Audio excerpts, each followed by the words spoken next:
ഇതിപ്പോൾ നാത്തുമാർ വന്നിട്ടുള്ള വൈകുന്നേരത്തെ ഒരു വീഡിയോ ആണ് കേട്ടോ. വൈകുന്നേരത്തിന് അപ്പോൾ ചായക്ക് ഞാൻ കട്ട്ലേറ്റ് ഉണ്ടാക്കിയിട്ടുണ്ടായിരുന്നു. നമ്മുടെ കൊച്ചി സ്റ്റൈൽ കട്ട്ലേറ്റ് ആണ് കേട്ടോ. അങ്ങനെ ഒന്നുമില്ല കേട്ടോ, കൊച്ചി എന്ന് ഞാൻ എല്ലാവരും ഉണ്ടാക്കുന്ന പോലെ തന്നെ ഞാൻ ഉണ്ടാക്കിയിട്ടുണ്ടായത്. പ്രത്യേകിച്ച് ഇതിൻ്റെതായ റെസിപ്പി ഒന്നും ഇല്ല, നമ്മളിപ്പോൾ നോർമലായിട്ട് ഉണ്ടാക്കുന്ന പോലെ തന്നെയാണ്. അങ്ങനെ പിന്നെ ഞങ്ങൾ എല്ലാവരും കൂടി ചായ കുടിച്ചു കേട്ടോ. ഈ കന്നഡ വെച്ചിട്ടിരിക്കുന്നത് എൻ്റെ ഭാബിയാണ് കേട്ടോ. എല്ലാവരും കൂടിക്കഴിഞ്ഞാൽ തന്നെ അതൊരു രസം തന്നെയാണ്. കാരണം ഞാനും പയാസ്കയും ലൈക്ക് മാത്രമേ ഉള്ളൂല്ലോ. അപ്പോൾ ഇവർ വന്നു കഴിഞ്ഞാൽ ആകെ ഒച്ചപ്പാടും ബഹളവും എല്ലാമാണ്. പക്ഷെ വന്നു കഴിഞ്ഞാൽ ഇതാന്ന് പറഞ്ഞ് പെട്ടെന്ന് ദിവസവും പോകും, പെട്ടെന്ന് പോകും. പെട്ടെന്ന് ഇവരെല്ലാവരും പോയി കഴിഞ്ഞാൽ വീടാകെ ഭയങ്കര സൈലന്റ് ആയിരിക്കും കേട്ടോ. ലൈക്കിന് ഭയങ്കര സങ്കടമാണ്. ഇതെന്റെ ചെറിയ നാത്തൂനാണ് കേട്ടോ.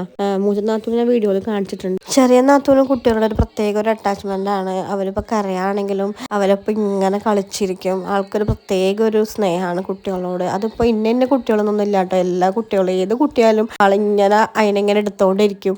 അതൊക്കെ കഴിഞ്ഞ് പിന്നെ ഫയാസ്ക്ക് വർക്കിന് പോയി വന്നിട്ടുണ്ടായിരുന്നു. ഫയാസ്കയുടെ കൂടെ ഞങ്ങളുടെ അമ്മായിയുടെ മോനും കൂടെ ഉണ്ടായിരുന്നു കേട്ടോ. ആളിപ്പോൾ ഗൾഫിൽ നിന്ന് വന്നിട്ടുണ്ടായിരുന്നു. എൻ്റെ ഒരു ഫേവറേറ്റ് കസിൻ ആണ് കേട്ടോ ആള്. അങ്ങനെ പിന്നെ ഞങ്ങൾ ടി വിയിലൊക്കെ വെറുതെ ഓരോ റീൽസ് കണ്ട് അങ്ങനെ ഡാൻസ് ഒക്കെ കളിച്ചു. പിന്നെ അത് കഴിഞ്ഞ് രാത്രി എല്ലാവരും കൂടി കഴിഞ്ഞ് കഴിഞ്ഞാൽ ഒരു സിനിമ നിർബന്ധം. അതിപ്പോൾ കുറച്ച് കാലമായിട്ട് നമുക്ക് തുടങ്ങിയതാണ്. അങ്ങനെ ഞങ്ങൾ ലോകമുണ്ട് കാണുന്നത്. ഞാൻ കണ്ടതാണ്, പക്ഷെ എല്ലാവരും കൂടി കാണുമ്പോൾ അതൊരു രസമാണല്ലോ. അങ്ങനെ എല്ലാവരും കൂടി ഒപ്പിരുന്ന് കാണാണ്. അങ്ങനെ പടമൊക്കെ കണ്ടു കഴിഞ്ഞ് കഴിഞ്ഞ് രാത്രി 1 മണിയൊക്കെ ആയിട്ട് കിടക്കുമ്പോൾ അങ്ങനെ പടമൊക്കെ കണ്ടു കഴിഞ്ഞ് പിന്നെ നേരെ കിടന്ന് ഉറങ്ങുകയാണ് ചെയ്തത്. അപ്പോൾ പിന്നെ അടുത്ത വിശേഷമായിട്ട് നാളെ കാണാം കേട്ടോ. Bye bye.